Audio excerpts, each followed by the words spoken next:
Hello, everybody, and welcome to another episode of New York Giants Corner here at Toilets to Titles. I realize it's a mouthful, but I've finally gotten good at saying it. It's a special episode, and special because I've got two very special guests that I've wanted to have on for a long time. They are the host of one of my top go-to Giants shows, and it's called Just Giants. And with me, at the top, I've got the cranky fan, and at the bottom, I have his cousin, the football grump. Gentlemen, how's everything going? It's always a pleasure. What's going on? Glad to be here. A little tired. Definitely sweating. It's I warm. hear you, man. It is warm today. I know. I actually turned on the AC for the first time in quite a while. So, and it takes a while to cool off my living room where I'm situated right now. I turned on my air conditioner and it wasn't working, and I was like, "Oh no!" But I realized that's not good. No, it's the same plug we plugged the Christmas tree in, so forgot to plug it in. I was telling my wife we've got like two we use window units, and we've got some of the ones upstairs are old. I'm like, we need to get new ones in the winter when they're cheap. And now, of course, it's not winter; it's like a hot April, so it's gonna be Home Depot will be jacking up the price. So that's like, yep, exactly. I can't blame them. But guys, anyway, I invited our great guests on today from Just Giants. First of all, like I said, I can't talk them up enough because I really love their show. And guys, correct me if I'm wrong. I know it's Wednesday morning. You release an episode because I'm always watching. Like I was saying, as I'm getting ready for work, I always have you guys on. I believe you release your episodes Wednesday morning at around 9 a.m. or 8 a.m. Am I right? Yeah, if you're in Tokyo, it comes out Wednesday, and here in the States, it comes out on Tuesday mornings. It's Tuesday at 9:30. Yeah, Tuesday. Because we record Monday nights. I mean, occasionally things will throw it off, and we'll be a Wednesday morning show, but it's usually Tuesday mornings. Yeah, our purpose for that was we didn't want to be like the instant reaction hot take person. We were like, give a game 24 hours to marinate. Let's think about it, and then we go. So yeah. And that's why I initially gravitated to your show a while ago, is because I always liked your takes, your analysis. Like, you weren't like these stupid hot takes, microphone, screaming into the microphone, on video, and like reasoned adult conversations about Giants football. That's why I always go to you guys. And I'm sorry, I thought it was Wednesday morning. I guess it's Tuesday mornings, but I mix them up. When you work from home, things get mixed up. So. Again, in Singapore, they get it Wednesday morning, but here in the States. Yep. And but guys, thanks for joining me. I really appreciate it. Like I said, been wanting to have you on for a while. And what you want to just tell the viewers a little bit about the show, about the two shows now. There's Just Giants, and then there's Grump's new channel called Football Grump. Yep. Why don't you talk about the two channels for a little bit? Grumpster. All right. Yeah. So we during the football season, we run 2 times a week. And, like we were saying earlier, we record Monday night so that we let the Sunday marinate. We get over it, whether it's the highs or the lows. We spend Monday rewatching the game to get a different perspective. Because I don't know about, I'm a fan first. I know Cranky fan is a fan first. Like, we like to analyze things and look into things deeper. But in the moment, I am not worried about anything other than winning the game. Ever. Right. And I don't want to change that, actually. But when it comes time to doing the show, I don't want to be that guy at the stadium. I want to be smarter than that. So I let it kind of cool down, and we try to have more level-headed conversations on Monday. And then that releases Tuesday morning, and then we record on Thursday night for Friday morning, previewing the next week. So we have a quick turnaround. Right. We get right back to it and get ready for the next game. And then through the offseason, we just kind of go once a week for Tuesday mornings. That's it. Yeah, I forgot that in season you have the 2 episodes actually, the Friday morning. It's been a few months. So 51 years old, not the cylinders aren't firing on not sparking up the way they used to. It happens. It's the off season, so it's exactly. And how about the new channel? So are you doing like college breakdown football, like player profile stuff like that? So my eyes are bigger than my stomach, and I bit off way more than I can chew. But the idea was, I love the draft, and I do all this work every year just for myself. I do it because I want to know on draft night what I want my team to get. And it's always been that way. And I realized it got to a point where I was doing all this work and nobody saw it. And it would occasionally pop up when somebody popped off and did something. I was like, I could have told you that like 6 months ago that was going to happen. But I have not that it matters if I have proof or not, but it is kind of cool to just, if I did the work, it should be out there. So I tried got the receipts. Yeah. I tried my initial goal was to do like every single position group and every guy that I did any work on, I would talk a little bit about. And by the time I got around to doing stuff and making the video and like whatever, that is not an achievable goal for this year. But I mean, it's a lot of work. It's a goal for next year. For this year, I'm doing draft stuff and whatever I feel like talking about and have the time to record, I'm going to do. So I just released, I did my wide receivers, first round wide receivers. I did all of my cornerback rankings earlier this week, and I just today did my wide receiver rankings. Yeah, I mean, we are a 2-person operation, and really Grump is like, he's the technical and the production guy behind this. So, you know, we're not part of a network or anything. We're just unaffiliated. So, you know, Grump is wearing 12 hats, and good thing if you see his hairline, but there you go.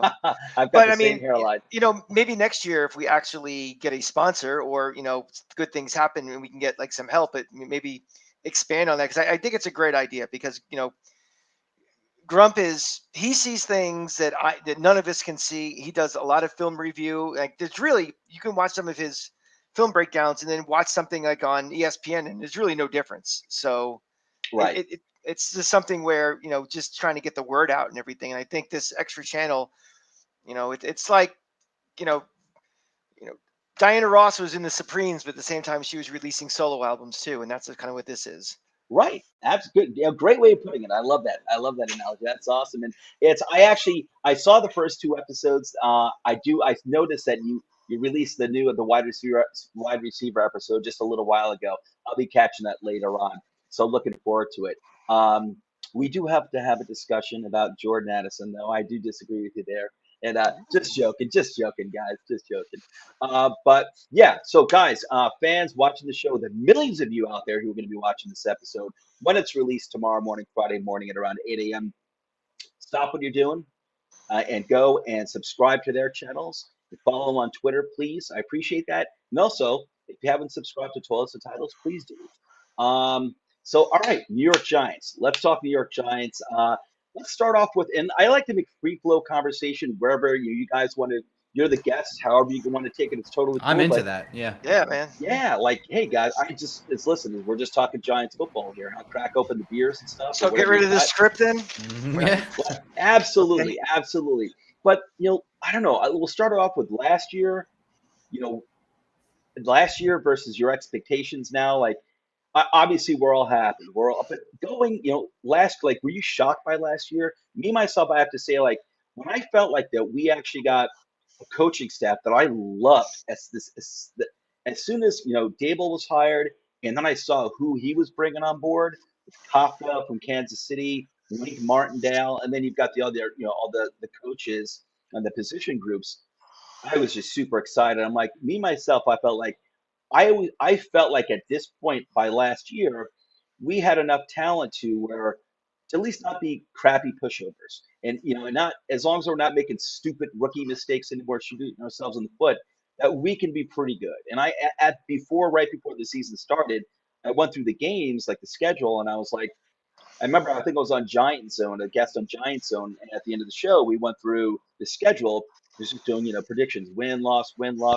And when we were done, I looked at it, I'm like, holy cow, 10 wins. I can't believe it. I looked at it, I'm like, this is a 10-win team, but I'm picking 10 wins, and I was pretty damn close. So it was a great season. It kind of, glad I had my expectations high because they met it. But, what are your thoughts on last season, and, however you want to take it?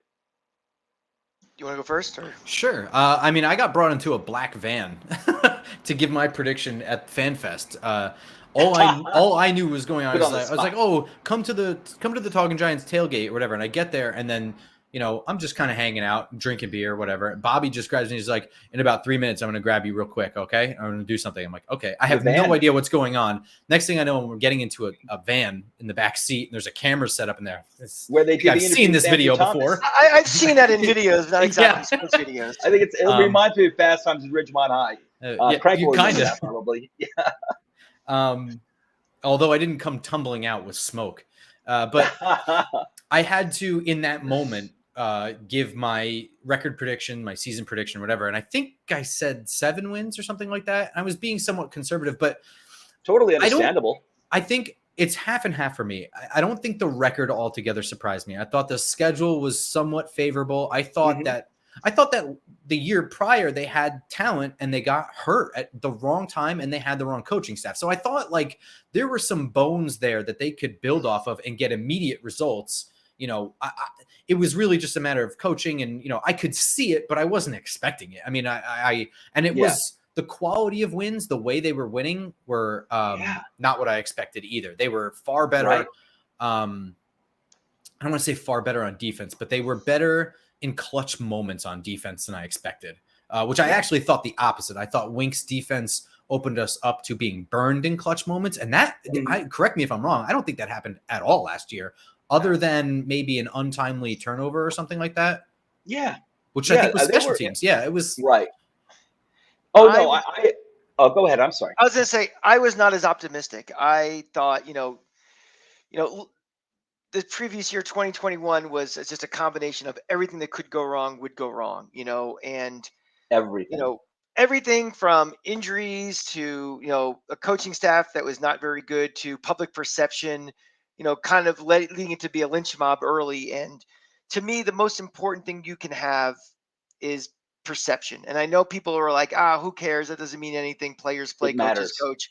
It matters a lot. And the biggest takeaway for me from this past season was not even the record, not making the playoffs, not even the coach, you know, the quarterback playing well, all of this and that. It's the fact that this coaching staff and this general manager had to do almost a complete rebuild, and they bought themselves credibility. They bought perception. And now, you know, Dable shows up at a Ranger game and 19,000 people love him.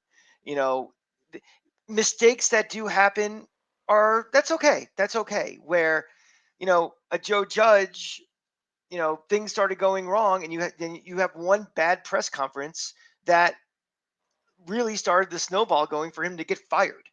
But so to me, you know, having the successful start, which nobody was anticipating or expecting, built that credibility, built that confidence that you can now finish your rebuild at your schedule. You don't have to take shortcuts, you know, to try to win quickly, like teams like the Jets always try to do, or the Raiders. So that to me was my biggest takeaway. Now that we're removed from the season, like, fantastic, we made the playoffs. You know, I hope that people's perception and you know, their expectations for next year aren't inflated because of that. But definitely, this team now has bought that credibility that they can build this the right way. And so far, what we've seen so far, I think they are. I agree. Like, I feel like there's a feeling of confidence throughout this organization, and stability and certainty that is so important. And obviously, that, you know, that certainty and stability comes from, you know, stems from proven competence. And it's only one season, but like you were saying, like with some other teams, or the Jets, Raiders, whoever it may be, like, you know, and I think you guys are, you know, think the same way. Like, we're not looking for one-offs. You know, like, we're not looking to just go all in for one season. Like, I want, like we had in the '80s, and also in, you know, the Coughlin years, you know, the majority of the Coughlin years, sustained success. You know, and I want to see us built for that. Like, and I don't want to see like our salary cap like blown up for 1 year like we've done in the past, and just take, like, you know, reasoned, measured moves to you know, consistently move this team forward. Because I don't think, like, I like the moves that we've made so far. Obviously, you know, this offseason, I think it's been a great success. We haven't blown through our, you know, we haven't blown up our long term cap space. But I think we put ourselves. I think the front office has put this team on. They kept them on the right footing. We got through last year, no cap space, you know, less talent, and I think I think they put themselves in a good position to. I don't feel like, even with this draft class, I have a feeling we're not going to level up this year into like the elite teams. Like, you look at like Eagles, we got our doors blown off last year, right, in the playoffs.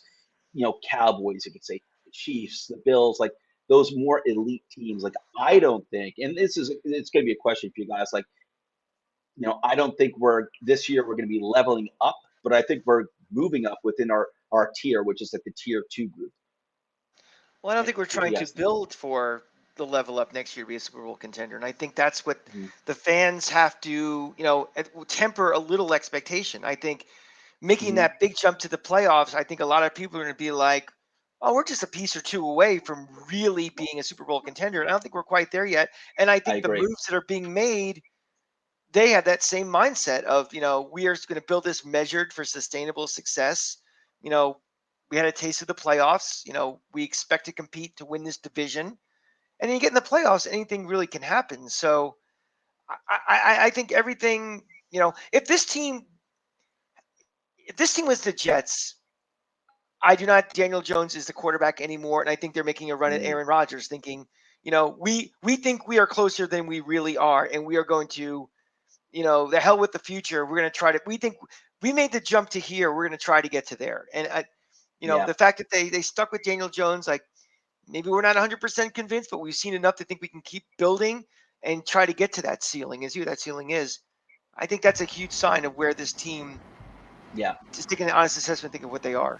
I mean, it's early still, right? Like the draft hasn't happened yet. It's mid-April. It might be 92 degrees, but it's still mid-April. But at this moment, I would not be shocked if the end result of the season is somewhat similar to last year in terms of like numerically, right? Wins and losses, how far they get into the playoffs, winning one game, whether it's wild card or divisional or whatever, and then losing the second one. I wouldn't be shocked because I do think that this is going to be a slow and steady approach. So far, it has been this offseason. We'll see with the draft and then the post-draft free agency wave and then roster cutdowns too. So we'll see. But I think the quality of wins will be a lot better. I don't think we'll be seeing those narrow escapes as much. I think we'll see points on the board. And I think that's going to be the improvement this year. Then the year following, I think we can start to shape what our expectations are going to be beyond just one game in the playoffs. You know what I mean? It may be a more aesthetically pleasing team to watch. Yes. It was a nerve-wracking year, right? This was like we were talking before we went on about there were no easy wins except the Colts. There were no easy wins. We were talking off camera about our favorite Giant teams of all time, and my favorite was the 1990 team.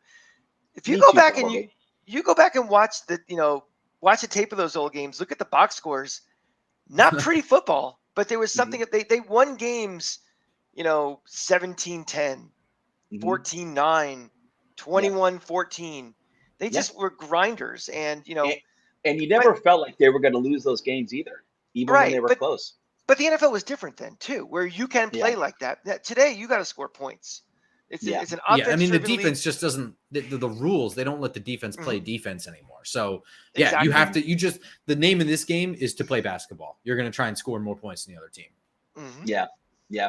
So it's it's interesting, but I agree with like some of the with a lot of the things you guys were saying. Where I think this season, I think it's going to be a better team. Barring crazy injuries, I think it's going to be a better team, not just in the personnel, but it's the second year on both sides of the football in the same system. And I think Daniel Jones is going to look even better. But besides him, like everyone else, I think it's. Go ahead. I think this will be a better team, but the record may or may not reflect that. And I don't want Bingo. I don't want the fans and then the media and everybody all of a sudden saying Giants took a step back. But if we analyze this team, player by player, position by position, watch the film, I think this team will be a better team. But you don't know what records. I mean, a deflected pass pick, you lose a game. That doesn't mean you're better or worse. It's just what the record is. Right. So.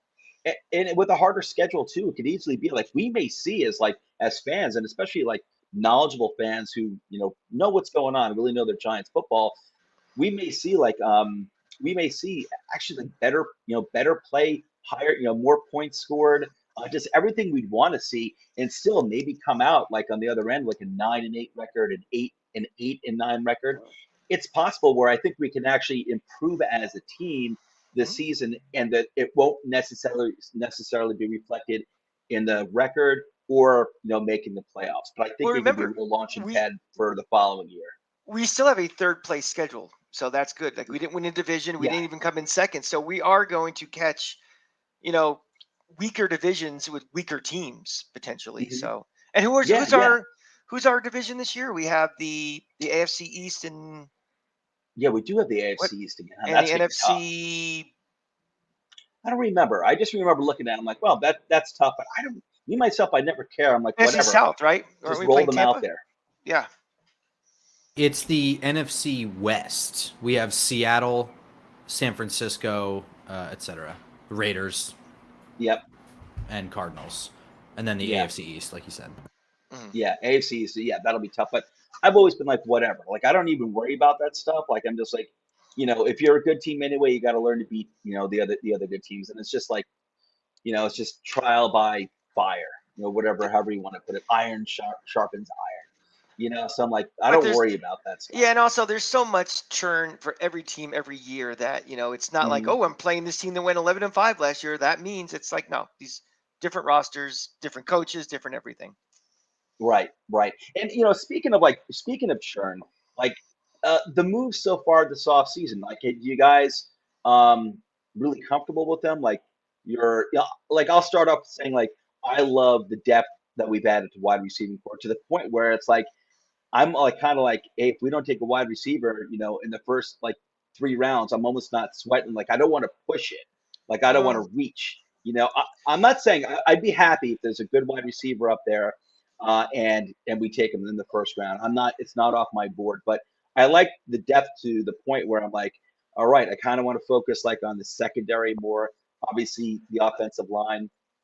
So I love the depth that we added in the receiving group, including Darren Waller. But I do have concerns with some of the depth that we lost in the secondary.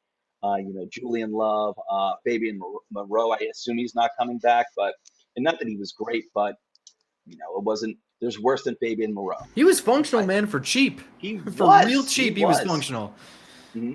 I like the depth we've got in wide receiver, but nothing to me was like, okay, the position group is solid. I don't need to focus on it anymore. And 100%. And if we're in the first round and our guy who's a wide receiver still available, they're taking him. I have no problem with that. I always give this credit to Grump. I parrot him all the time. It's like, you don't draft position, you draft player. And if their guy on the board is available at 25 and he's a wide receiver, they're not going to say, we did a nice job with the depth in this room. I don't think we need a wide receiver. They're going to take him, because I still think to win in this league, you need wide receiver ones, and you need studs, and we don't have a stud yet. I do think they've got their heart set on taking a wide receiver in the first round. I do, unless the top 6 wide receivers are gone, which I don't think that's going to happen. But I do think they have their heart set on that. Well, what do you think, Rob? Like, why? Go ahead. Any thoughts on that? Well, so I know you're concerned about the secondary, and that's obviously like everybody's first thing off their mind is that, CB2 was a huge issue last year, and they got Fabian Moreau, like we were saying, and they got him for cheap, and he happened to do well. Aaron Robinson got hurt, and then he got hurt, and then Julian Love is gone now. I guess the more I thought about it, a little less concerned about corner 2. I think they're a little bit higher on Cordell Flott than we are, because they got to see him. I'm very intrigued by Flott. Yeah, I think if you look at it, when he played against Philadelphia, which I think was the second time we played them, he was matched up with A.J. Brown, man, and I don't want to say he shut him down, but he at least frustrated him. And we're talking about a 20-year-old kid. Yeah. A very light, raw, because he was moved around all over the place at LSU to cover for injuries. So he's light, he's raw, and he's young, and he's still frustrated, like one of the more worrisome wide receivers in the NFC East. He did that, and he also had Flott, just to sing his praises a little bit, because I am very intrigued by Flott. I loved what he flashed last year. And just, besides, doing a good job in A.J. Brown, I think there was another good wide receiver. I forgot what game he actually did a pretty good job on. But in the Vikings playoff game, I think it was like the next to last play where it was a beautiful pass from, I think it was like a crossing pattern. I forgot the wide receiver. It wasn't Jefferson, wide receiver, and it wasn't Thielen. It was like their third wide receiver. Wide receiver 3 was going across the middle horizontally. Cousins threw a beautiful pass. The wide receiver and the quarterback did nothing wrong, and Flott was on him. And Flott, long player, long arms, broke up the pass at I think it was actually in the receiver's hands, and he just knocked it out. And it was really nice coverage. I think that was the next to last play defensively before we sealed up the game. But I'm intrigued by Flott, and I am intrigued by Aaron Robinson if he can ever stay healthy. Well, if they put him in the slot of our secondary. Yeah, I think the main thing with Aaron Robinson is put him in the slot, make him a slot corner. He'd be because a monster in the slot. I think that's where he belongs. I think he's a downhill guy. I want him close to the line of scrimmage a lot. I want him pressing receivers that are shifty. I want him to frustrate things and screw everything up. I think that's what they want to do with him too, but they had to try him at outside corner given the issues that they had, right? I mean, it was worth a shot. And then he got appendicitis. It was like the most random thing. Yeah. I know. So, I mean, I do think time is running out on him, though. He's going to have to do something this year impactful. Yep, you got to be dependable. They were, from what I recall with Aaron Robinson, they were putting him on the outside in preseason last year, and from what I recall, he was impressing. He was looking good. Now, I don't know if that was going to translate to 17 games, but I'm with you. Like, I'd love to see him. Like, I think he'd be a great slot corner, full-time slot corner. So, yeah, maybe I am stressed about.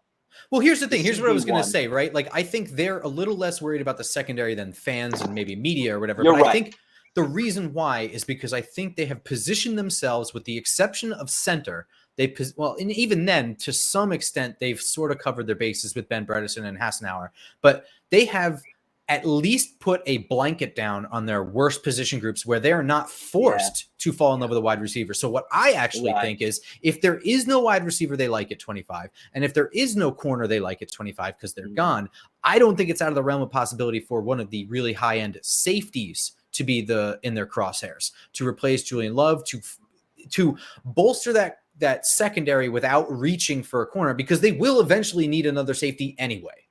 Right. I would not be surprised if a Brian Branch comes through, if he's around or whatever, right? I wouldn't be shocked. I haven't done all of my safeties work and where these guys are going to go and whatever, but I think that's something I think they could explore and they might explore. I also, as far as like my concerns with this draft is, I don't think we know what Joe Shane is as a drafter yet. I think last year was very dictated by people he trusted in Buffalo and not here in New York.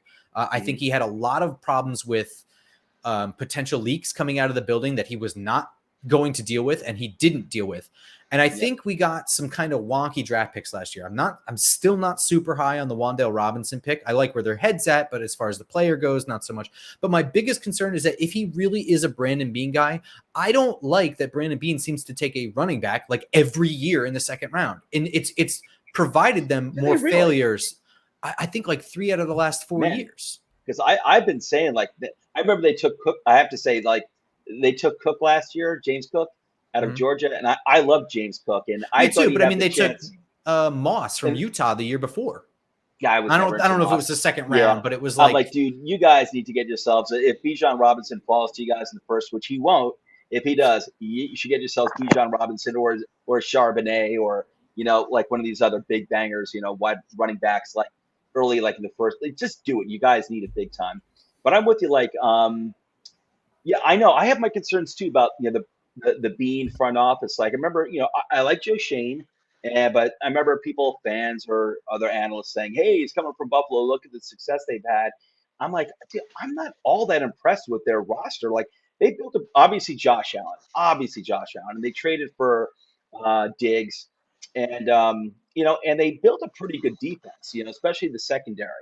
They're starting to lose some of those guys now, but they did build a pretty good defense, but nothing overpowering. I'm looking at it. I'm like, I don't think that's like a great team. It's like Josh Allen just covers up a lot of the warts, I think. Like, I think their offensive line is like not all that good, better than ours. But here's something also. I've heard that before too. It's like, well, what if they stayed another year and they were there last year? Where would the Bills roster be at this point too? They left. So it's and every situation is different too. Different cap situations. Different. And every considerations. Every man is their own man. Yeah, even regardless of where you come from, like, you're your own person. Yeah, you have your influences and everything, but you're still your own person. So, but listen, center. I'm not letting center go. That hiring to the Pittsburgh Steelers dude. That's nice to have, like, all right, a guy who's played center, I guess. I never heard of him. And so I'm like, this better, please don't tell me him and Bredesen. I'm not saying we have to go center in the first round. I'm not saying that. I'm not saying it could be second, could be third, or maybe just a guy who's actually like a steal in the fourth round. But please, let's not put our eggs in that Pittsburgh Steeler player, whatever his name is, that basket versus Bredesen, who looked pretty good as a guard last year. I do like the competition, the young competition we have for the guard positions. I love Azudu. If they can coach this guy up in pass protection, Azudu looks like a friggin' man amongst children. We're getting some competition because, in 2021, we need live bodies, people who actually can breathe to get out there and play. And now, and again, you can't rebuild that overnight, unless you're in college, you have a transfer portal and you bring in 5 guys immediately. The way the salary cap is, and you just can't do that in the NFL. So, but it's going to be a slow process. I think we have 2 cornerstones on either side. A tackle, Evan Neal, I think will be just fine. I think people, everybody falls in that same trap every single time. You throw a rookie out there, they struggle because they're rookies. They're rookies. And then all of a sudden you think that's the busted pick, stupid. But, let's wait a couple of years and see that. But you're still going to, there'll be, I think, a huge leap from year 1 to year 2 with him. And then once you have your tackles building inside, you can get those pieces for less capital, whether it's less draft capital or less free agent capital if necessary. The expensive pieces you got and you feel good about. 100% agree. Like the 2 tackles that's the key thing.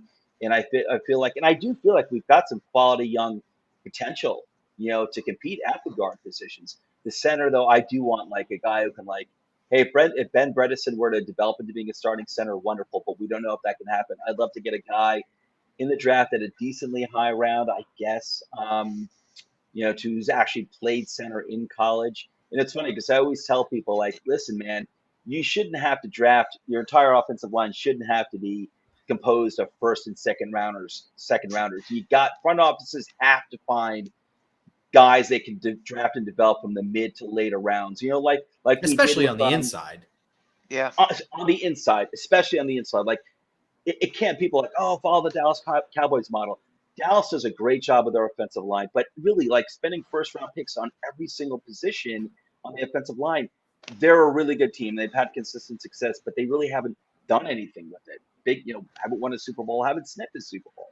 And I don't think you shouldn't have to be able to, fill the interior of your offensive line with high draft picks.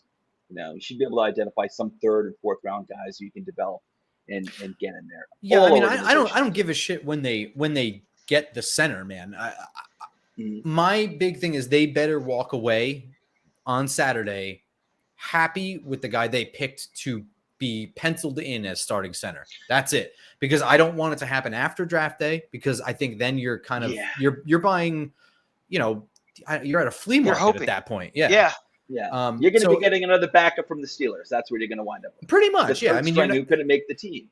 And frankly, I think if you have your bookend tackles, if you can get a center that's not only just a good blocker, but smart, able to call out the adjustments himself and help out your guards, you have a pocket for your quarterback to step up in, and not just one where he doesn't have to worry about it crashing in on his sides.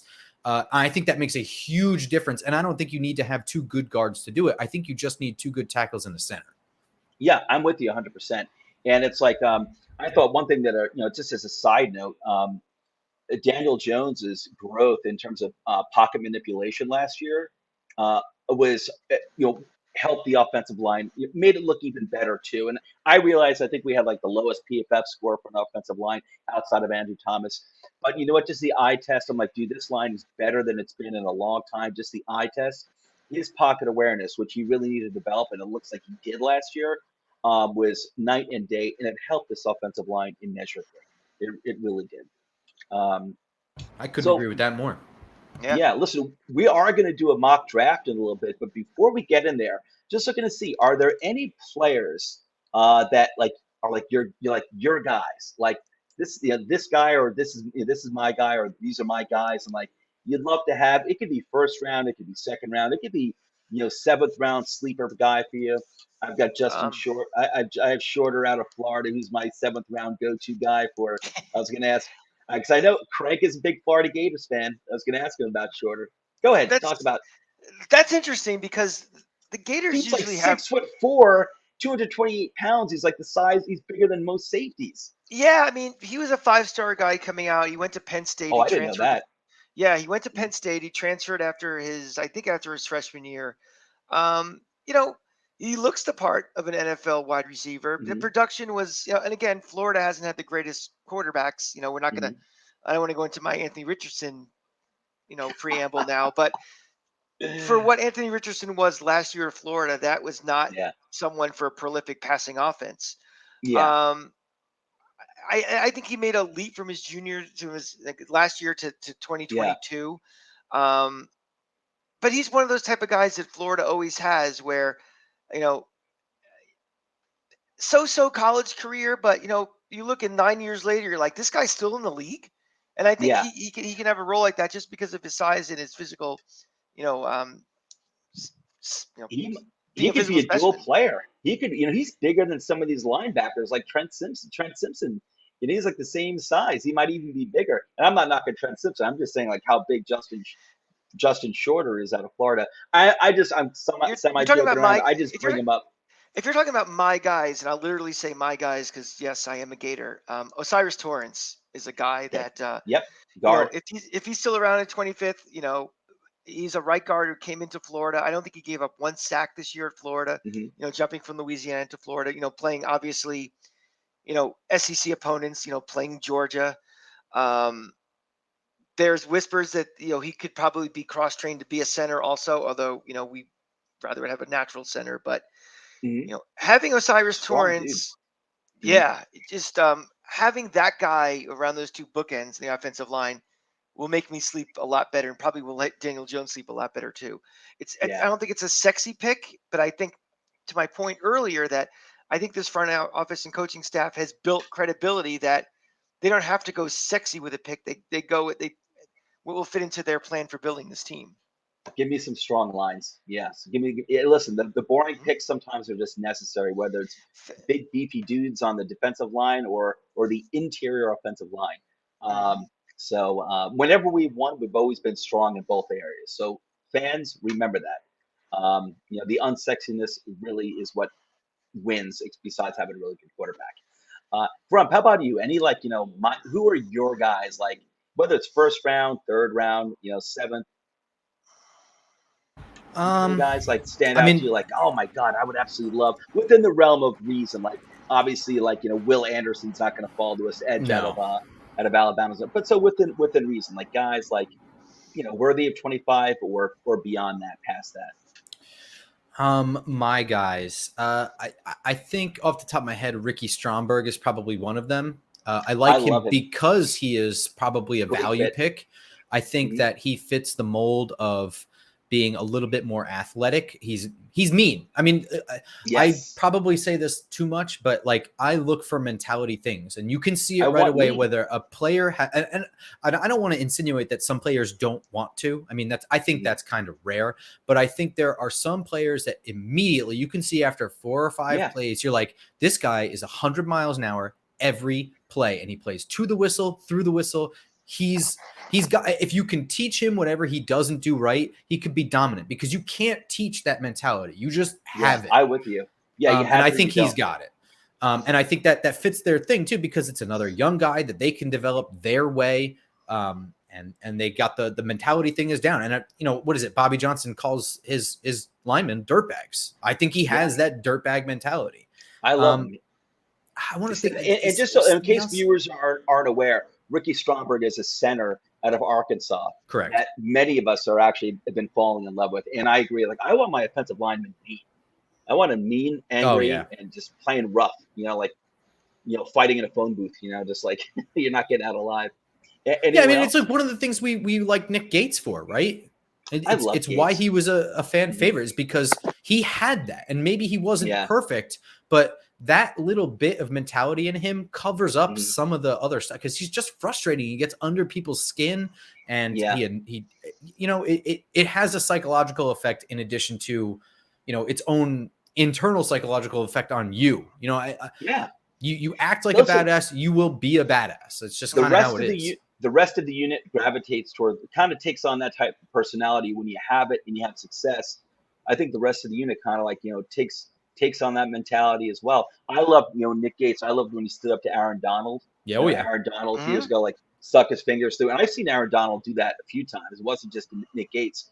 And, Gates just went right after him. And it was funny because Gates said after the game, he didn't even realize it was Aaron Donald.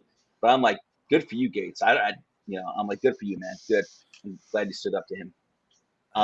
Is there any other guy? I mean, I don't know. There's a lot of guys I do like and I could see in uniform, whatever. How about Cody Mock? Oh, I love Cody Mock. I saw Cody Mock for the first time in Mobile. I hadn't done any work on him. Mm-hmm. Right. Yeah. So I was with Bobby and neither one of us, I don't think, had done any work on him prior to that. Mm-hmm. And his perspective was that he doesn't fall for the media blitz on a small school guy who's got like the belly out, just that he's just an easy guy to just, but we saw him there and wow.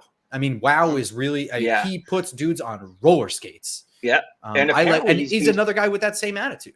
Apparently he's played exactly. And apparently he's played like 3 positions on the offensive line at college. I know he played left tackle last year. Yeah. And, but I'll tell you, I have a feeling, kind of like Cole Strange last year, guard from. I have a feeling he's going to go in the first, and I wouldn't be disappointed, even though even though I'm focused on center and I like our young players competing at guard, I wouldn't be disappointed if we actually took Cody Mock. I think he's one of those players, like, there's only like 15, 20 players that are really like, okay, first round value, definite. After that, you've got like 40 guys after that. Mm-hmm. You could be back into the first round all the way to the back end of the second round. I can see Cody Mock. I wouldn't be upset if we took him at pick 25 because you know what? He played guard and also swing tackle ability. He's versatile all over the place. Exactly. And I'm a sucker for missing teeth. To me, that is like, hockey football player. Hear that, ladies? Something out of the movie Slapshot. I love it. What's funny is I read the story of how he lost the teeth, and it was like way more innocuous than you would think. I forget what it was, which is probably funny to 6 me. Years old, tripped and... Well, that's funny to me because these 2 chiclets are fake themselves, and I had the same thing. It was just something stupid. Yeah, some idiot jumped on my back in school. I was just like walking to class and somebody jumped on my back and I wasn't prepared for all that weight on my back and I fell face first into the floor and then I gathered my teeth and went to the nurse's office. It was the worst. So yeah, it's kind of funny. I guess I have that special connection to Cody Mock. You got to get yourself a Mock jersey if we draft that guy. It depends. Well, if we draft him, yes. If the Eagles draft him, he can burn it. Oh, hell no! I'll never talk to him again. No, I only get jerseys of New York Giants anyway. So I'm not someone who I'm not someone who like. I don't have jerseys from. I can like players from other teams, but I'm not buying a jersey of some dude from another team. It ain't happen. I'm not going to have an Aaron Donald jersey on my. Listen, they got to be a Giant and a Gator. I mean, I have a Kadarius Toney jersey that's laying in my closet forever. And what should have been? They traded him 4 days after. The American Express has that 1-year guarantee. Like if your player gets traded, well, 4 days after the 1 year was up, he got traded. So I'll be hanging in the closet. Name, man, that name, it's like, man, what could have been? It reminds me, it's like David Wilson, who I was super high on. I'm like, dude, that's like, it's funny. I saw on Twitter the other day, and there was like someone, I don't know who, put out like something about like, what's the number one, what could have been career in football that you think of? And I clicked in and I was going to say David Wilson, and there were a bunch of people that already said David Wilson. Yeah, David sure. Wilson. And I added my own. I'm like, David Wilson, like that dude. I'll never forget that game against the Saints. You were at that, Cranky. Yeah. Oh, I remember I was at work and you were texting me. Yeah, I was like, uh-oh. You were like, Wilson just broke one. He took a kickoff, I think, in that game, right? Yes. Yep. Like, ooh, what's this? And he had like 2 other touchdowns, I think, after that as well, if I recall correctly. And it wasn't just that game. Like, it was just, there were other games too, but that was like the game. And but Kadarius Toney have that same way. Like if the guy can stay healthy, like my gosh, he's gonna be a nightmare. And before we get into the draft, I guess like so Gators for you, Osiris Torrance. Okay, gotcha. And for me, I'd say like my guy, and I know because I listened to all your shows, Grump. You weren't really into him. Darnell Washington's my favorite player in this draft. And I'm not saying he's the best. I'm not saying he's the best. I'm just saying he's my favorite. I love watching that guy's games, his tape, and he is like players trying to, take him high, they bounce off him. They try to take him low. Surprisingly athletic, he jumps over them. Even when there's a high-low combination taking this guy down, he's always falling forward. And I love the guy. And I'm not saying we're taking him at 25. I just wanted to say that's like my 2023 draft class crush. Well, just to clarify my position, because I didn't do a football grump video on it, but it's not that I don't like him. It's that I think people were way overhyping what he is and what he is not. Everyone's saying that, he's a great blocker. It's like, are you sure? Did you really watch? Are you sure he's a great blocker already? He definitely has the potential, but like he is leaning over his shoes all over the place, and you could see it. He's just kind of winning by, just being his size. Yeah. And he's playing against the college kids. You know what I mean? So I think he just needs more time. I don't think he is like a year one phenom the way Kyle Pitts would be or anything like that. Right. I'm with you on that. Yeah. I saw him in person 3 times at Florida Georgia games. And, first of all, he's not even the best tight end on his team. That's the thing too. So it kind of reminds me of Roschon Johnson, running back out of Texas. He's stuck behind the best running back, Bijan Robinson. But I'm like, dude, and don't get me wrong, I don't think Darnell Washington would ever be like this, seam stretching threat. That's not his game. But if he weren't playing on the same college team as the best tight end in college football, Brock Bowers, you'd probably see a decent amount of more offensive production, depending upon the scheme. You just see the guy just lined up, and our seats are pretty decent for Florida Georgia, so we're right down there. He's an offensive tackle. This guy, and you're like, Jesus, look at the size of this guy. He's got good hands. Yeah. He might be able to play guard for us. Yeah. Andrew Thomas, he'll get like 4 touchdowns each this upcoming season. Under Judge, that would have been the case.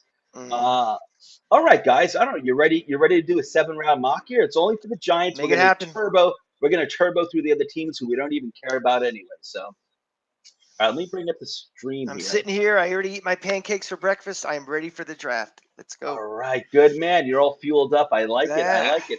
All right, guys. So I just wanted to get your opinion. You guys ever use the PFF mock simulator?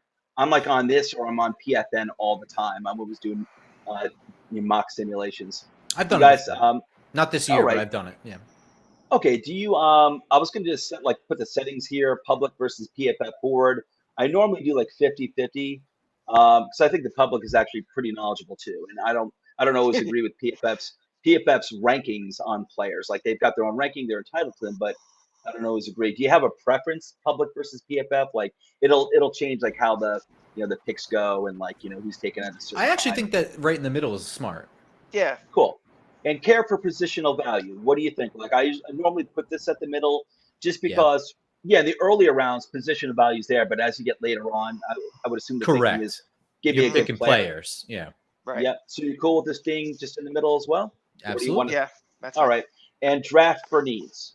I think that's also kind of like in the middle where that should be the middle. Teams draft for needs, obviously, but you get to the point too where, especially like I've been doing a lot of mock drafts. Like we're actually doing a mock draft 3-round with like 30 people right now. Just doing it over a few days on a chat board. I want this. Let me move. And randomness. And like I'll tell you, and this is compared to like the last 3 draft classes, this is not nearly as deep. And I'll tell you, we're like getting to the end of the 3rd round. And I'm looking like what's left. I'm like, at least I don't know. We got spoiled by the last 3 draft classes.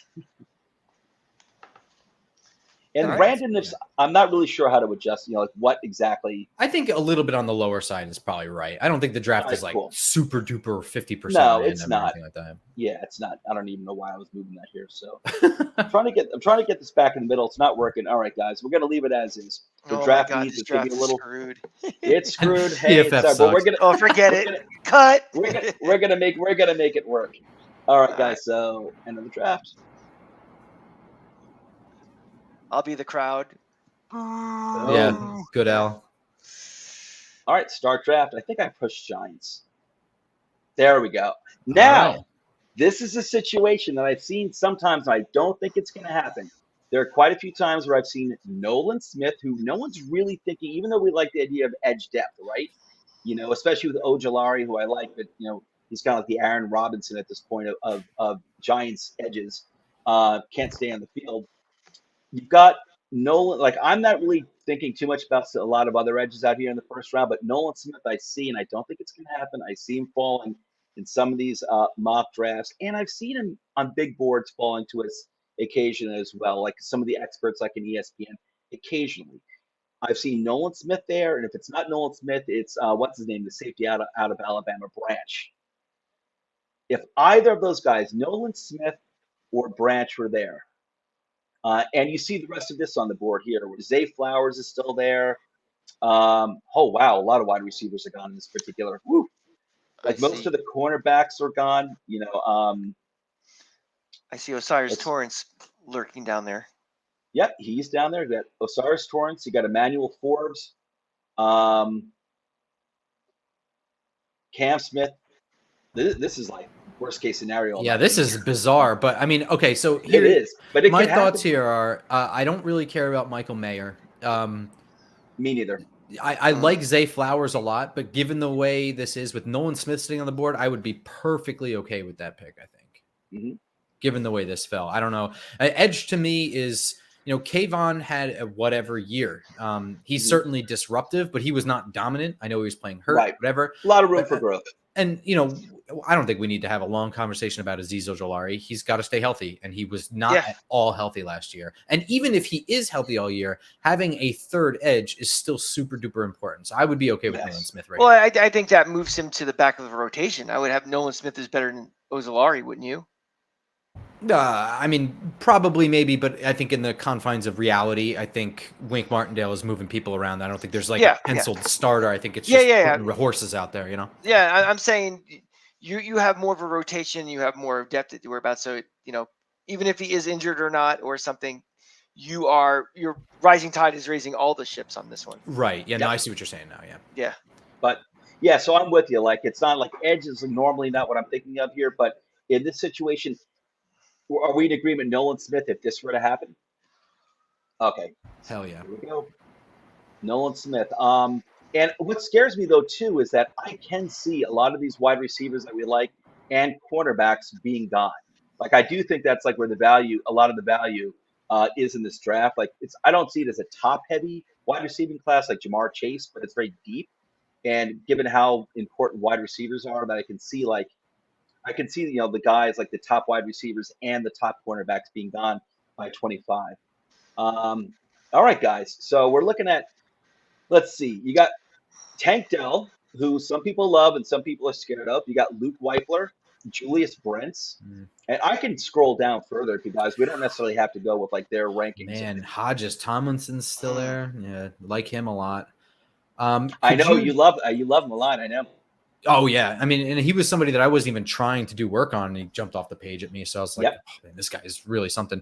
Can you filter by just centers and then just corners? I would just want to see what's available. I think you're going to be surprised. I was surprised. I think PFF had it as John Michael Schmitz as like the second center, and they had my boy Tittman. Why am I not seeing this? It's just IOL. IOL. Yeah, IOL. Okay. Yeah. There we go. Sorry, guys. No, you're good. So Schmitz is gone. So Weipler's there. All the centers are gone. Like the names that we're familiar with. But Luke Weipler or Whippler is, I know he's highly touted. I like Stromberg more. I think Stromberg is he further Stromberg's down? Gone. No, there he is. Okay. I was going to say, I can't imagine they have him ranked this high. I mean, that'd be pretty nuts. Right. And I know. Okay. So, and I'm not buying into this rank up 218 for Stromberg. No, I don't buy it. That's really low, but I also don't buy 57. Can you just show me corners really quickly? Yep. Gotcha.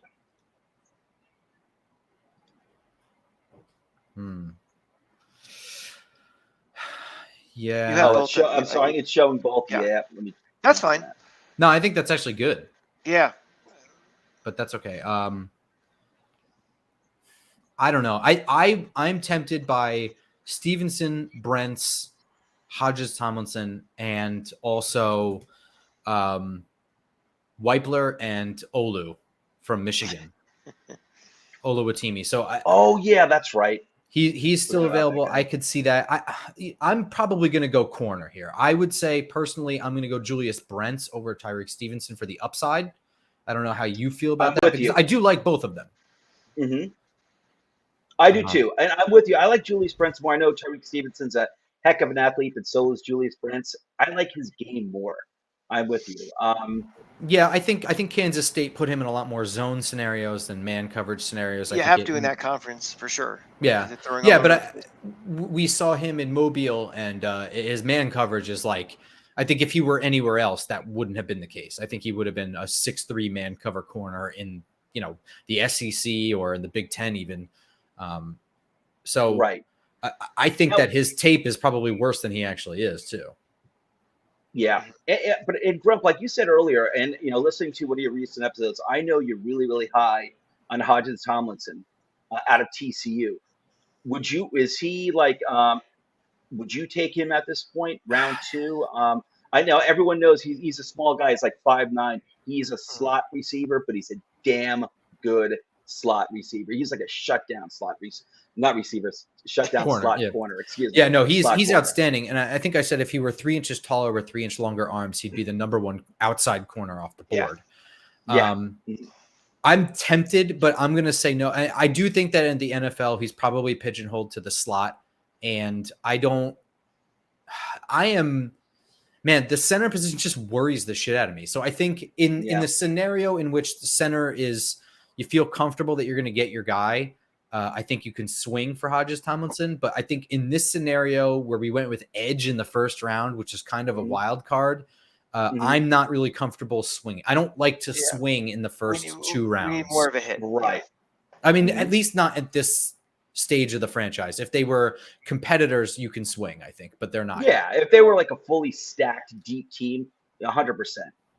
So I'm tempted to go more Brents on this one. All right, I'm with you. How about you, Frank? You cool with Brents? I'm cool with Brents. I defer to Grump on my drafting. All right, sounds good. All right, we're going to get ourselves a really potentially very good cornerback, CB. And let me make that pick right now. Boom. And I don't want you, listen, we do not have to go, like we saw with Stromberg. We do not I got Stromberg in my mind as like a 3rd round, a fair value pick. Maybe 4th round. What do you think, Grump? What type of value to have? Stromberg, in terms of value, I place him in potential. When I say value, it's like, what is this guy worth? After 5 years of being in the league, are you going to be like, oh man, I should have drafted him higher. He should have been higher on my board. That's what I kind of look like. So there's a lot of upside involved in that. So I have him valued as like day 2 talent, but I don't think he's going to go in the second day. I think he's going to go in the 3rd day. So probably round 4. You think so? I would love, but remember too, we're picking in the back end of each round now. Right, so, correct. So if we're thinking, we can get him in the 4th round. Remember, Rome was picking in the 5th round. So I also go ahead. Talking about this, I have a hunch we're going to be moving around quite a bit in this draft. I think we're going to see that's true too. A lot of I'd love it. Yeah, I'd love it. Yeah, I really would love it. I've seen fans like saying, "Oh my God, we have to trade up in the 1st round for wide receiver." I'm like, dude, I'm not doing that. I'm not trading up. You're showing me Jamar Chase, I'll do that maybe. But I'm not trading. I'm not trading up. We need depth. We need depth, dude. And I'm cool with more trading around, but we need more flexibility too. It's not even so much the depth. The extra draft picks and things are assets, and assets can be used in a lot of different ways. Right. So I agree. Don't get me wrong. I have no problem moving up in like the 2nd round or something like that, but I'm not trading up in the 1st round for a wide receiver. Not. Yeah. All right, guys. So you got Tomlinson here. You've got, let's see, and let me know what position groups you want to check out center again. Yeah, I do want to see that Hodges Tomlinson still being there is jumping right off the page. Now it's sort of like a value, isn't it? It's scream. He's saying, "Take me, Grump."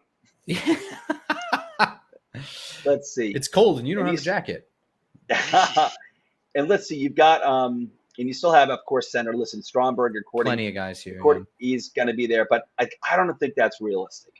It's not. He is probably like a 3rd or 4th round pick. It's not realistic that it's almost like cheating. Like a week away on Stromberg, he'll be there in the 5th round. Yeah, I also don't think Juice Scruggs is above him. Nah. Which I do like Juice Scruggs, but no. Yeah, as like a fallback pick later on. And let me see safety as well, if at all possible. we check out wide receiver real quick, just for fun. Yeah. For giggles.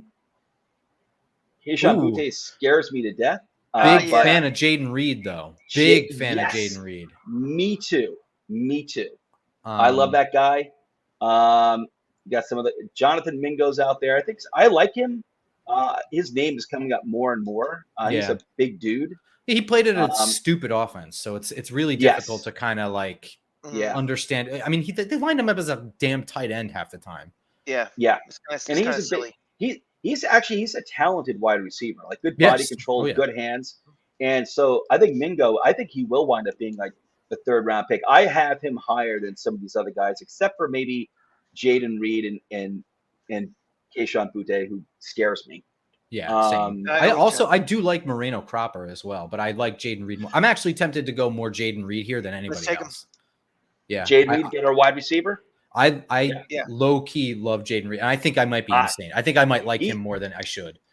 I like him a lot. Here at Toilets and Titles, I wasn't there, but we had a crew of guys down at Senior Bowl and the Combine as well, and they all came away blown, just like you guys, like surprised by Cody Mock, and they were talking about Jaden Reed as well. So Jaden Reed, we're in agreement here, guys. Michigan State. Yes. Hey, it's Carl Banks' alma mater. You can't go wrong with that. There you go. All right, guys. Okay. And all right. And I'm sorry. You know what? I didn't do it. You had requested before, Grump, and I didn't do it. You had requested to look at safety. Oh, that's okay. Yeah, throw together a safety and center now. Yep. Okay, so safety and center, interior offensive line. Okay, so you got Anthony Johnson out of Iowa State. You got Scruggs. Here's a guy who I think is pretty interesting. I just started reading up on recently. I haven't watched any video on it, but I like what from Sacramento State. Pretty good sized guys. Brandon Joseph out of Notre Dame. I get kind of nervous when you're from a Sacramento State. Yeah, like why are you there? Are you an idiot? Right. Are you a troublemaker? Like I don't know anything about this guy, so I don't want to like put words. Yep. I don't want to put that out there. But like that is my first question when I see a super high like Khalil Mack coming out of Buffalo. My first thing was like, what was his problem? Is he stupid? He's also 23. Also. Yeah, there's a lot of guys that are like that coming out because of the COVID year. A lot of this year, like a lot of again, 24. He's 23 from playing at a small school. That's true. Yeah, I get you. Adding things up there, and it's like, It could be worse. He could be 35. So, all right. So you've got the center from Michigan. Mm-hmm. You got Scruggs. We got our boy Stromberg. He's all the way down here. I almost feel like we're cheating, though. Yeah, just keep going past Trading. I am. You know what? I don't want to cheat, like you said. I would personally. I'm going to lean towards going for Stromberg now because I do not think he'll be available after 128. I really don't. What say you, Frank? That sounds good to me. Okay. I'm with you. To me, like center is the one thing. Everything else, they could ignore corner too if they want to. They can ignore just about everything else. They cannot ignore center. It can't happen. I just can't see how Rashad Torrance is on this list. I mean, I've seen the guy for 4 years, and I guess they just fall in love with physical attributes more than actual game tape. Sorry. How about doubling down on I'm not saying right now, but doubling down on cornerback, CB theoretically in this draft. We talked about that. Yeah. We talked about that doing. And I see Kyu Blue Kelly there is somebody that I think I like more than anybody else. I really like him a lot. In 4th round, you're talking, but like I said, we're getting to the point where we're cheating with Stromberg. Where I'm thinking go Stromberg here because I truly don't think that he will last beyond this. I mean, whatever. Maybe I'm wrong. Agree. But... No, you look on big boards like I don't understand what it is with PFF. Listen, I don't criticize them. They're a tool. They're a useful tool, but like anything, you can't agree with it all the time. So am I. All right. Let's see. So you want me to? You want to? We're not taking a wide receiver yet, have we? We took Jaden Reed. Yes, we did. Jaden Reed. Yeah. Well, we didn't take we didn't take a linebacker and a safety. Those are the two things we haven't taken yet. Let's look at let's look at the big board. Yeah, safety. I love the safety position. It's one of my favorite positions in football. Yeah, the versatility that's required to be an it's the most fun. What's up? Didn't you play safety? Yeah, I mean, they moved me around a lot on defense because I was awkwardly like tall and lean. So, but like I was a good form tackler too. Like they wanted me to hit. So like I was a corner by trade, but then they put me in an edge because I was fast. They moved me to middle linebacker because I was a good tackler, and then eventually safety, and they just had me come running down. Because it was like I was playing when I was little, so it was like mostly running plays. Can you put that on your Twitter profile, please? Awkwardly tall and lean. Well, as an adolescent, now I think I think I look pretty normal. Yeah, you're filled out. Much. Yeah, you're your prime, man. In your prime. Well, thank you. All right, so things are getting a little lean over here. The pickings in terms of safety and linebacker. And honestly, we're getting to the point. I've heard of Trey Dean. I'm familiar with him. Like you, I'm really not too impressed with him. Crank. I don't like guys who just kind of do their own, or in their own head, in their own universe for plays and series at a time. Diabate is a former Gator, is he not? He did. He transferred to Utah, and then the first game last year we played Utah, and came back to Gainesville. He's a guy who can get kind of trucked a lot. He's not a very good tackler. So let's see. So we're in the we're in round 5. So let's just look at. I'm just looking at. Is there anyone that grabs you? Like maybe defensive tackle like Jonah Tabai, and I'm just throwing ideas out there. He's a big dude. But that's safety. And if you're not familiar with him, that's totally so Daniel Scott. And I'm like, I'm familiar with Daniel Scott, and I think he's just okay. He was also at the Senior Bowl, and he was just okay there too. So okay. Oh my gosh, can you single out? Yeah. If they take Stetson Bennett, I'm ripping up my season tickets right now. Oh man, I wouldn't be shocked if they wanted. I would be shocked. Backup quarterback. No, you'll be selling beer at some stadium this fall. Xavier Hutchinson's there as wide receiver. That's interesting at this point. Yeah, I would think Xavier Hutchinson's close to the top of my list. There. The value, right? Yes. The value. Also, Emil Ekier. That might be the pick. Yes. I love Emil I agree. Ekier. I'm with you. Ventrell Miller is one of those gamers, just physically, he had a big injury. He was out for a year, but I don't know if I want to invest a draft pick in him, but he's just like a smart leader football player. Right. And we do need linebackers, but no, you know what? No, he would not. I would not recommend him. Right. I think we kind of missed on. There are some guys there like later rounds. I'm like, value, like it could be okay. I'll show you later. So I guess Emil Ekier, guard out of Alabama. Yeah. When in doubt, take it. Yeah, all the way from or Xavier Hutchinson. No, see, for me, I think what you're getting from Hutchinson is going to be a guy who can't separate. He's going to have moments. Yeah, I was disappointed. I was high on him because he was like one of the first wide receivers I did, and I was like, hey, this guy might be a middle of the round steal. And then as I watched other guys, I was like, he might be like at the end of the draft. Exactly. So. I'm with you. I was like, as I saw more guys like Xavier Hutchinson kept going further and further and further down on the big board in my brain. But I think I had Ekier as like a borderline day 2 prospect. I think he's good. I think especially at this point, I like it. So we're in agreement. Ekier. Let's take it.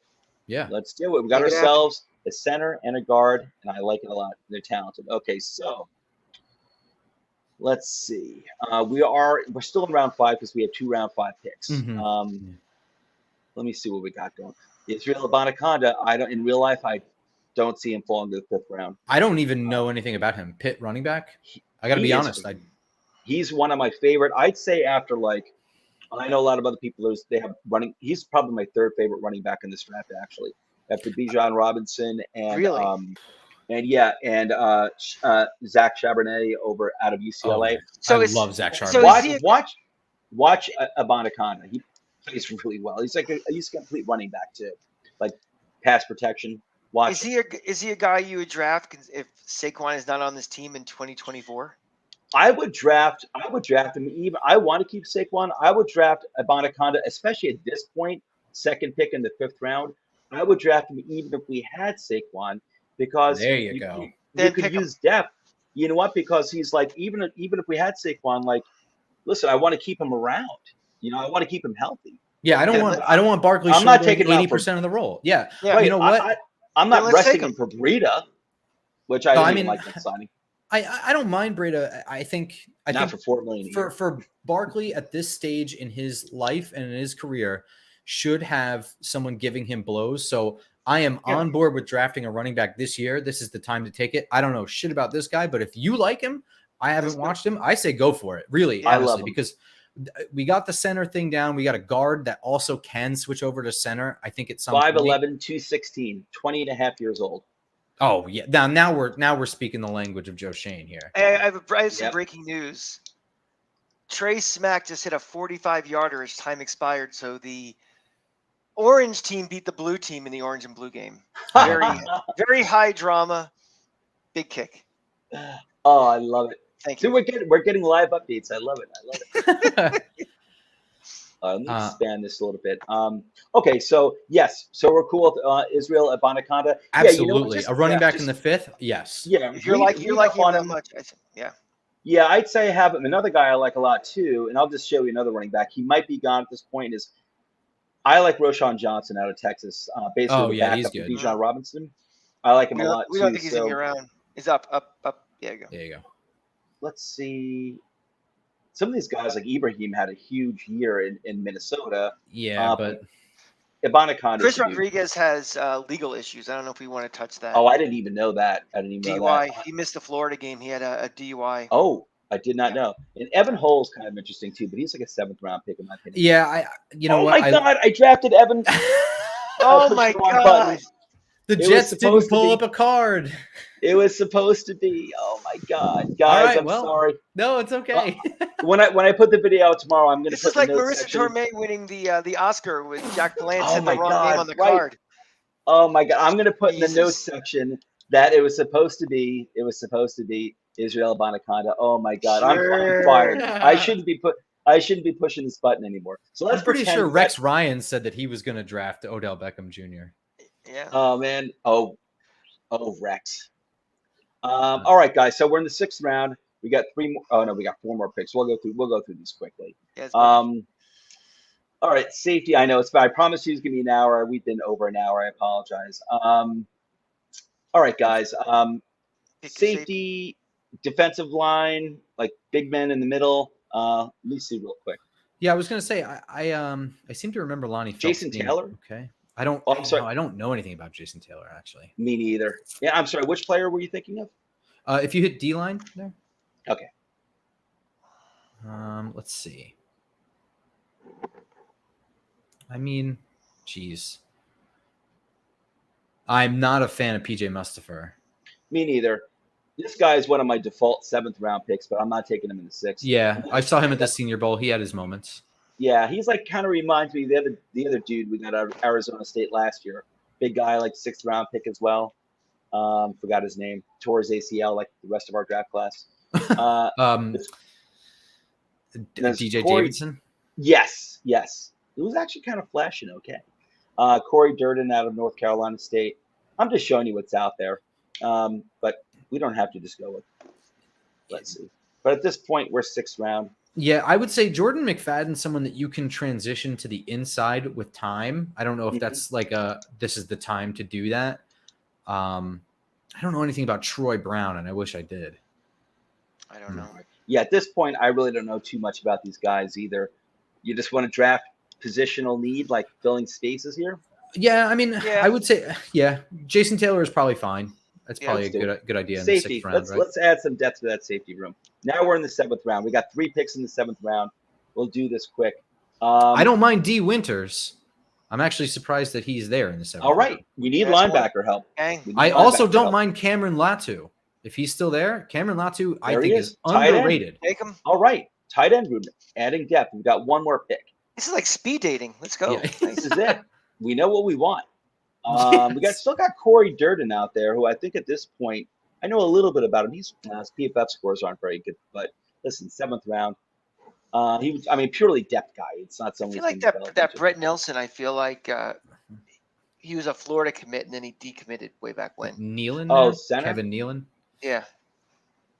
Yeah, we can't. We already have like 2 interior. No, I'm not just looking at names that I kind of jog in my memory banks. Gotcha. I am. Yeah. Wow. Demario Douglas is Darius Davis. TJ Bass. It sounds like a boy band name. Yeah, it does. How many wide receivers do we have so far? I think we only got the one. One, I think. Yeah, I was gonna say I don't have a problem with. Go ahead. Yeah. Yeah, let's take a look. If he's still there, do they steal my boy? I think he's gone. He's stolen. Those bastards. Can you do a search on him and see if he's already gone? He's gone. He's gone. Okay. Yep. There he is. Eagles. Son of a bitch. Wow, right there too. 6 picks ahead of us. Of course, because they knew we were talking about it. They watched this. This is like listening. Spaceballs. They're watching the video in real time and they saw. Bastards. Damn it. This is Jadon Hasselwood out of I checked out Hazelwood. He's not bad. I would say this is actually probably pretty good. No, this is probably where I would have him. 7th round, 6th round, something like that. Yeah, if you like him, that's what I'm thinking. Let's just check out cornerback real quick. Take up wide receiver. Braswell. It's our last pick. We will do it. Just looking. Ooh, Rajon Wright is not a bad swing for the fences in the 7th round, dude. We'll do that. Either that or a guy who I like you might want to check out too. If you're not familiar, is Miles Brooks. Miles Brooks out of Louisiana Tech. Nino, who's one of our guys here, 12 the titles. He's done a lot. He's like our biggest college guy here. He did a really nice write up on Miles Brooks that I edited, and I started looking into him after that.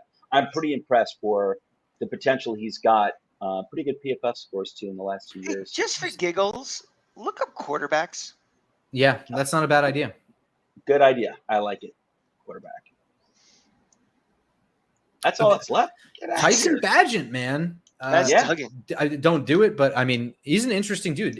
I don't know if anybody cares about this, but he did a whole hour and a half long podcast with a CrossFit guy because he is a CrossFit dude.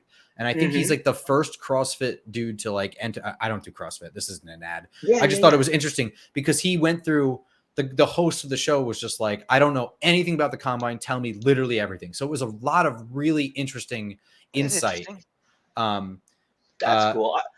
I didn't know anything about him. I've seen. No, neither did I. He was at the Senior Bowl. He was a last minute ad. Gotcha. What did he go quarterback? Shepherd University. Oh, in West Virginia, I think it is. Right. Yep. It's funny because they don't have that listed here. They don't. That's even worse than Morehead State, where Sims went. Exactly right. Would you pull the trigger on Max Duggan? I didn't expect him to still be here in the 7th round. I don't think that's a bad idea. I think let's take him because I'm with you. Yeah.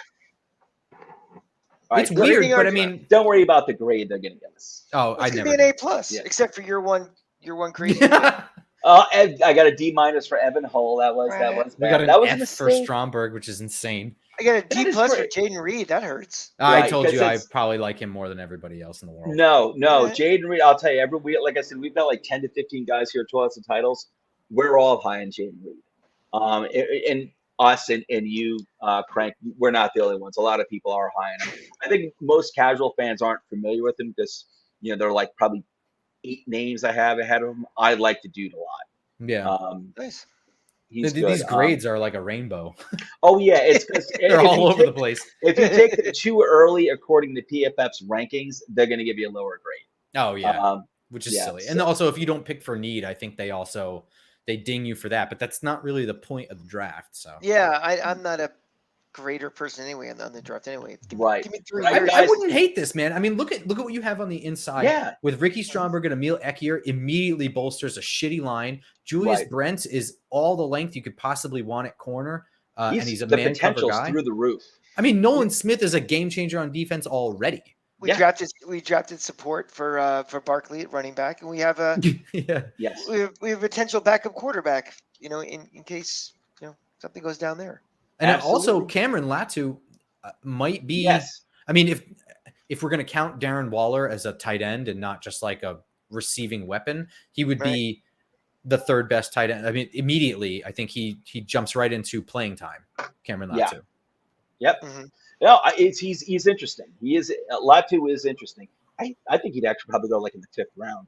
Yeah, I did not think he would be in the 7th round, but it's a little bit random, right? Yeah, totally, 100%. So, all right, well, that's it, guys. So it's nice work. I think we did a great job.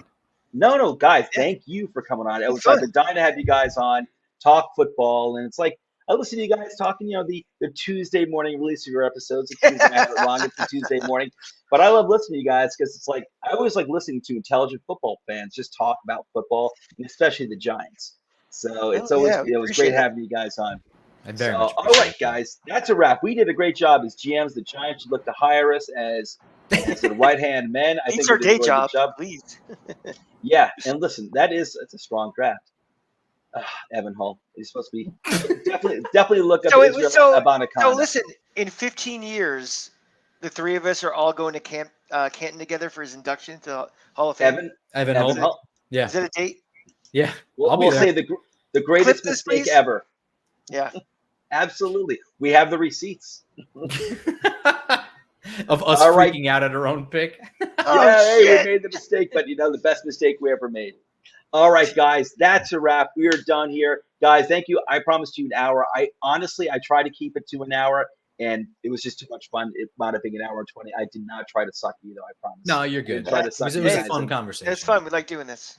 Anytime. All right, guys. Everyone, have a great night. I'll see you next Wednesday, or maybe even earlier than I'm trying to do some more Giants content. Wednesday, Thursday, whatever. Tuesday. Yeah, I try to stick to my Wednesday 8:15-ish schedule now, but I might be pumping out a little more Giants draft content if I can. So we'll see. But anyway, we're out of here again. Please like and subscribe to Just Giants and Grump's new channel, Football Grump. Please subscribe. Check out the videos. I love these guys, and you will too. And I order you to love them. Everyone, we're out of here. Yes.